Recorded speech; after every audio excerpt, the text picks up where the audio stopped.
Before Betty Grable's famous pinup reached millions, before Bob Hope became the face of USO entertainment, there was a Hollywood actress who didn't just send her image overseas. She went there herself. She stood in front of exhausted soldiers, shook their hands, and brought a piece of home to the front lines. Her name? Carole Landis. And chances are, you've never heard of her. Stories from the home front bright, keeping victory shining light on the Victory Homefront.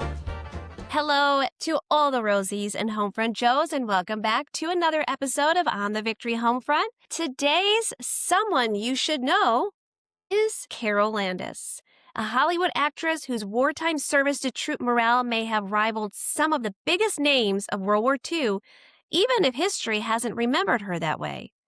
Carole Landis is often remembered as a 1940s film star and a pinup favorite amongst American servicemen. Like many actresses of the era, she posed for publicity and morale photographs that were distributed to troops overseas, images that soldiers carried with them as reminders of home. But what made Landis different, that she didn't just remain a face on a photograph. She went to them. When the United States entered the war, Landis joined the Hollywood Victory Committee. That was at the end of 1941. And she began traveling across the country to promote war bond sales. She also volunteered with organizations like the Hollywood Canteen, and she took part in civil defense work, including serving as an air raid warden. But her most significant contributions came overseas. She wrote a book called 4 Jills in a Jeep. And she explains and describes her experiences performing at camps and at convoy routes overseas. I'm actually going to read from Chapter 1, the very first thing she wrote. Early in July 42, the War Department informed the Hollywood Victory Committee, of which I was a member, that volunteers were wanted for overseas duty. Even before Pearl Harbor, I had wanted to get to England to offer my services wherever they might be useful. I was studying flying and had a few hours to my credit. Perhaps if I could get the required flying time, I might be able to enlist in the ATS. However, when they told me I'd have to surrender my American citizenship to join the British women pilots, my ardor cooled considerably. I tried instead to persuade the studio to send me to England to do a picture over there, and almost had them talked into it when word came that the British studios were closing down because of labor difficulties. Then war came, and I knew it was only a matter of time when our troops would be overseas. The boys would be needing entertainment, and I could fit into that picture that way. Carole Landis didn't write about her experiences from a Hollywood soundstage. She wrote about it from military camps overseas. So in 1942, she joined a USO tour alongside Martha Raye, Kay Francis, and Mitzi Mayfair, and the group that would later be known as the 4 Jills.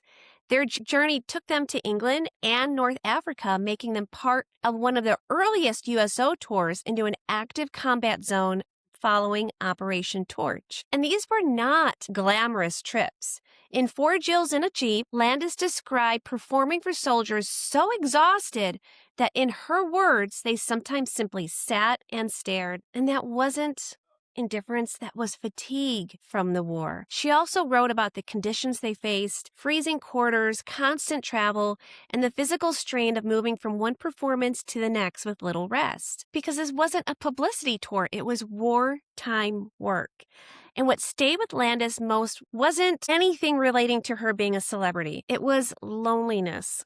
She described soldiers lining up not just for entertainment, but for human connection, sometimes just for the chance to shake hands with a woman from home. And she didn't just stop there. In 1944, Landis joined another major USO tour led by Jack Benny, traveling across the Pacific to places like New Guinea, the Solomon Islands, Australia, Fiji, and Hawaii. These tours were intense, sometimes involving more than a dozen performances per week, often in difficult and dangerous conditions. What set Carole Landis apart was not just where she went, but how often she went. Some accounts claim she spent more time entertaining troops than any other Hollywood actress during the war. While that exact claim is difficult to verify, Her repeated overseas tours and constant involvement suggest an unusually high level of commitment. And unlike some larger stars, Landis was known for what she did after the show. She often stayed behind to talk with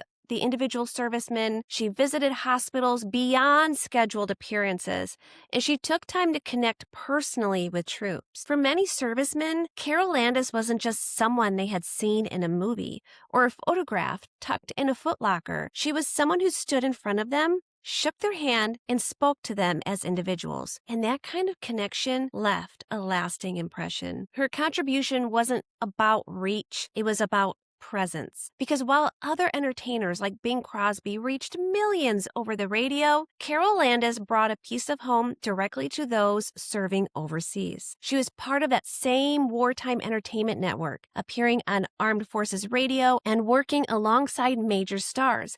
But her legacy was built less on fame and more on being there. And what makes this book remarkable is that it wasn't written later by historians. It was written by someone living through the war in real time. Landis eventually dedicated 4 Jills and a Jeep to the officers and enlisted men who made our tour so inspiring. That may tell us more about her motivations than any Hollywood publicity ever could. In many ways, Carole Landis represents a different kind of wartime contribution, one that didn't always make a headline, but mattered deeply to the men and women serving far from home. She may not have been World War II Hollywood's most famous patriot, but she may have been one of its most tireless. And that's why Carole Landis is someone you should know. Thank you all for joining me for this episode of On the Victory Homefront. Be sure to hit that subscribe button, share with your friends and family.